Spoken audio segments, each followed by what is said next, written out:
What up, guys? It's Verns back again for another Supercoach video. The intro got cut a little bit, so I'm just going to quickly chop and change and slip this on in. But I am hyped tonight, so yeah, hope y'all enjoy. I'm so happy, like, let's go. I don't know why I call these Supercoach videos anymore. They end up just being dog vlogs at the end of the day, but we had the appointment with the vet not too long ago, like an hour ago, and my dog did his CT earlier last week.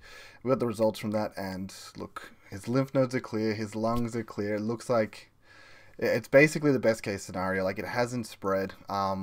It's just a little bit more around the tumor that was removed, and you know what? That was kind of the best case scenario. We always expected that, even in the best case scenario, that not everything would have been gone. So it's just about going in and getting that little bit that's left. It's not going to cause him any quality of life problems or anything like that. And it's just like, oh, I'm just so hyped. I'm just so happy. Like, you brace yourself to hear the worst and to hear that it hasn't spread, and that there is something that we can maybe do, so that, he can hopefully live a fair bit longer and still really enjoy his life. Honestly, I spent this weekend, if you guys did listen to the Supercoach Hub, but I went to Phillip Island with the family. I know he loves it down at Phillip Island. We take him down to the beach like 3 times a week, give him plenty of 3 times a day, give him plenty of walks, and it's just very relaxing there. And oh, it's just been a good week. Just really spent it with him, loved him, and then just heard good news, and I'm feeling great. I'm feeling fantastic. I am so happy, honestly. Like, I was honestly so hyped about an hour ago. If I did the video like after we got out of the vet, I probably would have been screaming. Like, I was just so happy. It's such good news, and I'm just really on a positive right now. But enough of that. Enough of the dog vlog. I know you guys every week, I know that's what you look forward to.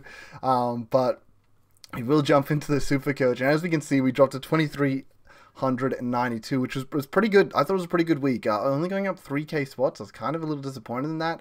I did think I was having a bit of a bigger week come in, and it just didn't come to fruition. We'll go through the team a little bit, and we'll see what went wrong.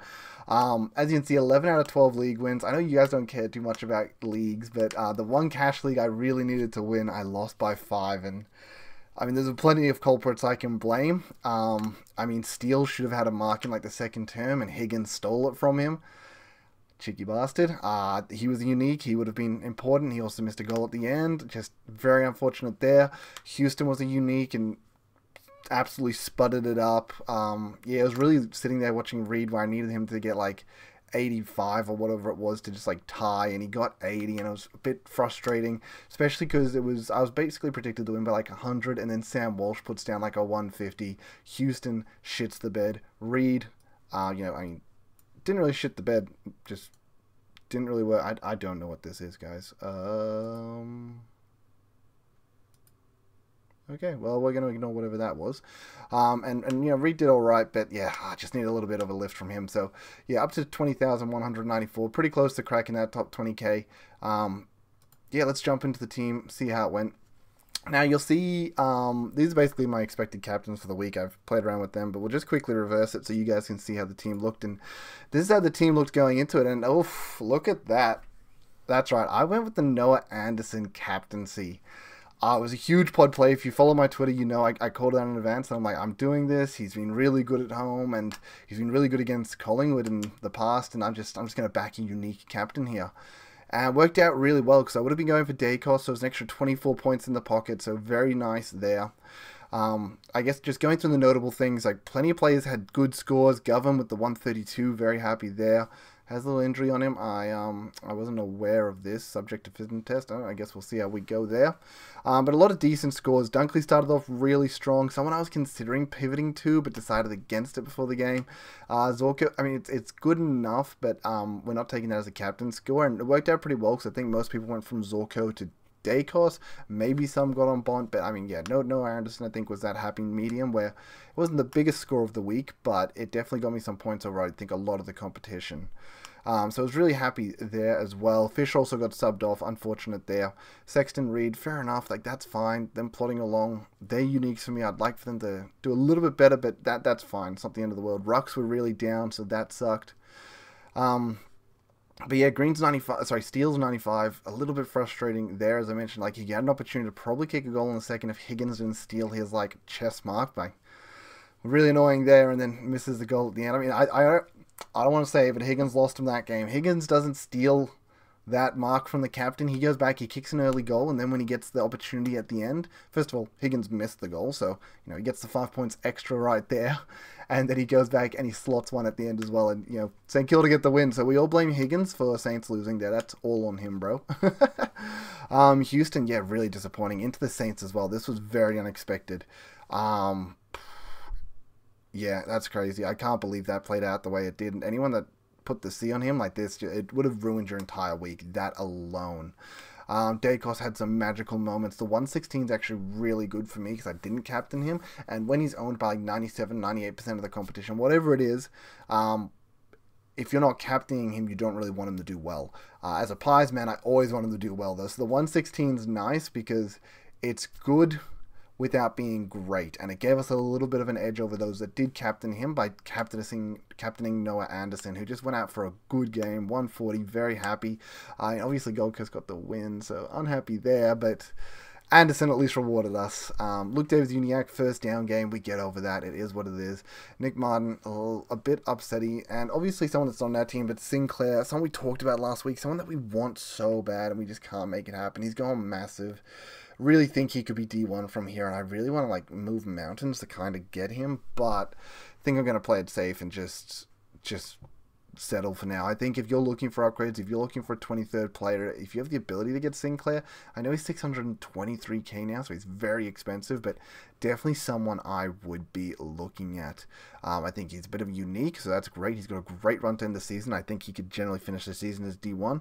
So if you could get him and then push like a Martin to your like 23rd swingman, I think that would be perfect. That's what I would love to do, but obviously, I mean, look at these rookies. I got no money to do any of that. I mean, at the moment, I'm literally looking at maybe I don't end up using a trade, and in 4 weeks' time, Dowling's got to 350k, Kruger's got to 350k, and maybe I can get to like a 23rd premium then. But otherwise, I'm just sitting on my hands and chilling out. So it is what it is.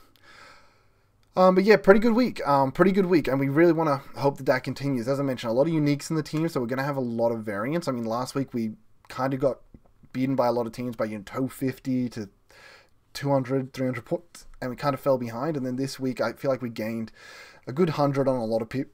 Sorry, these hiccups killing me. Okay. I think we gained a good 150-ish points. So we didn't quite get them back, unfortunately. It was like 3 steps back last week and then 1 step forward, but that's fine. Hopefully we can keep getting the 1 step forward and we can get back on track to hopefully ending the season strong. I think I'm not unhappy with how this team looks. I think, yeah, Nick Martin, I would love for him to be 23rd. Sexton, also a little bit questionable if he will even hold his spot for the rest of the season. I'm fine to hold Steele. He's got a good Marvel run, so I'm just going to back him. And honestly, as I said, if he doesn't have that goal steal in front, like Higgins steals that goal from him, that's obviously the mark, kick, goal. Assuming you kick that, that's like 15 points. There was another instance where I feel like he was burnt like 2 more times, and it's like, hey, he gets like a mark and a kick, and then like a kick there, and maybe he finds another 10 points. I feel like, honestly, you could say that there was 15 to 30 points that were left on the table from Steele, and if he got those, you definitely wouldn't be unhappy. I don't even think you're that unhappy with the 95, but if he did, there's nothing wrong with it. So I think I'm fine with Steele. Dawson, I'm pretty sure rode the Bedford tag, unfortunately. So we're not too unhappy there either. He got to 94. But this week, I mean, a lot of good matchups. We have Collingwood into Essendon. I'm sure a lot of people are licking their lips looking at that, thinking, yep, Dacos, Zeret. There's some good options to potentially go for the VC. We're looking at North into Gold Coast. You could be looking at that going Anderson, ceiling player away from home, though. He hasn't really shown the ceiling away from home, but it is Marvel, which could work a lot to his outside game. It's also against North.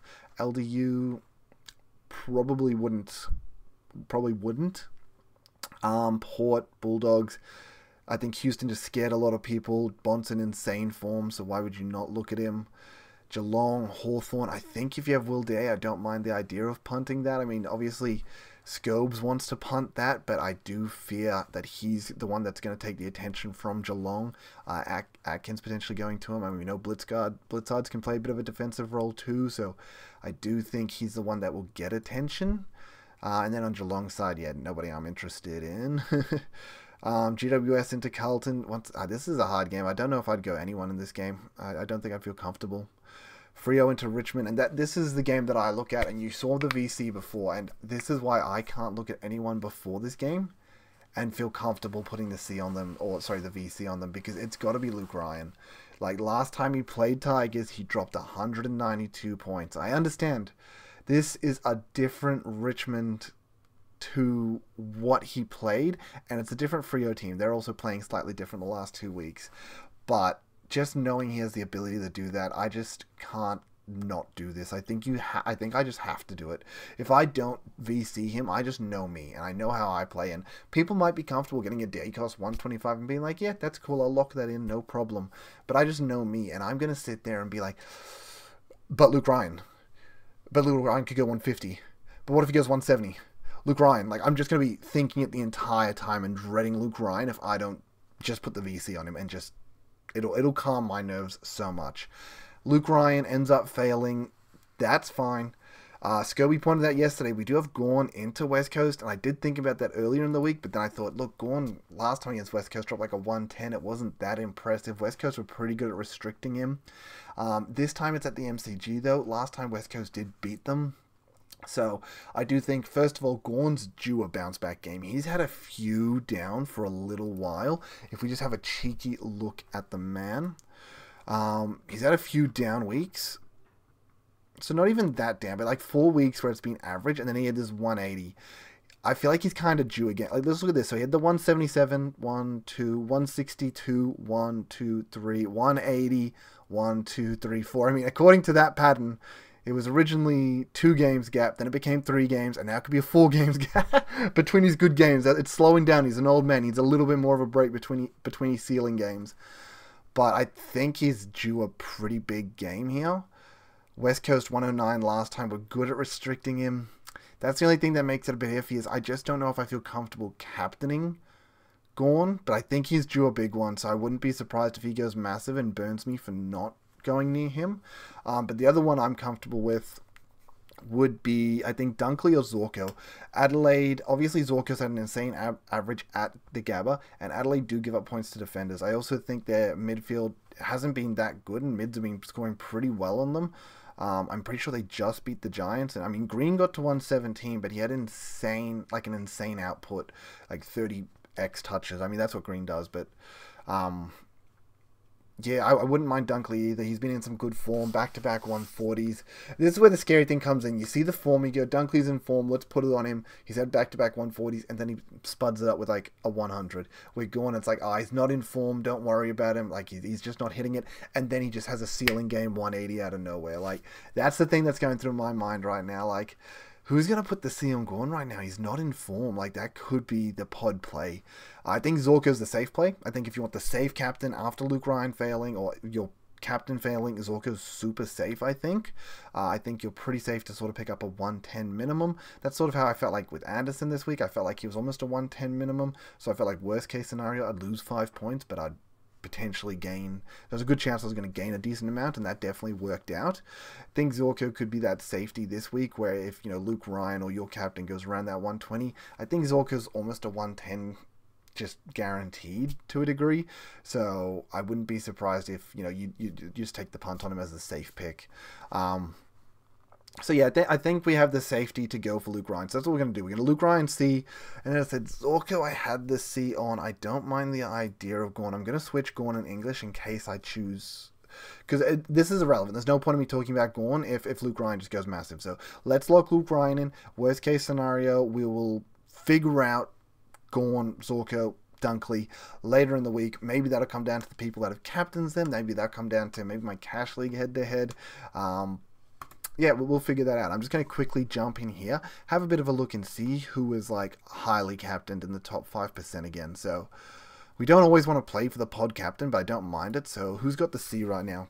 Bont, yeah, he's in good form. We did talk about that. Dacos, Gorn. A lot of people still have faith in Gorn. 30% VC or C, so that's not bad at all. Luke Ryan, for some reason, does not have it on him at all. I didn't think this was the pod move, but apparently it is. I feel super comfortable with that, and I'm surprised a lot of people are ignoring this right now. Yeah, I'm definitely going to take the punt on Luke Ryan, and then, wow, really surprised Zorko and Dunkley are far down. It says 12.5. This clearly hasn't been updated, because that would mean the people that, like, sorry, hasn't been updated. People clearly haven't updated their teams. Surprisingly, 1% captains, though. And Dunkley even less than that, so... Yeah, apparently I'm playing for the pods anyway. Apparently Max Gorn's going with the crowd. So I'm happy to take that risk, because I'm happy, like... As I said, I haven't looked at those. That's the first time I've looked at those. And these are the guys that jumped out to me. I'm not just picking them because it's like, well, they're pod play, so they might give me a leg up. It's like, no, I thought these were the best captains of the round. And it just happens to be that they're pod play. So it's like, hey, that's pretty sick. But anyway, I think I'll wrap it up there, guys. Nice and quick. Not too much to really talk about in regards to trades, rookies. Like, it's not too relevant right now. If you're making upgrades, cool, go for it. As I mentioned, I love Sinclair myself. But yeah, I really appreciate all those that stuck around to the end of the video. I really appreciate all the love I've been getting in the comments regarding my dog. I know it's definitely been stressing me out, and yeah, I just feel so relieved right now. But I really appreciate all those that have liked, as I said, liked, subscribed for the consistent injections of Supercoach content directly into their YouTube feed. But till next time, guys, peace, later.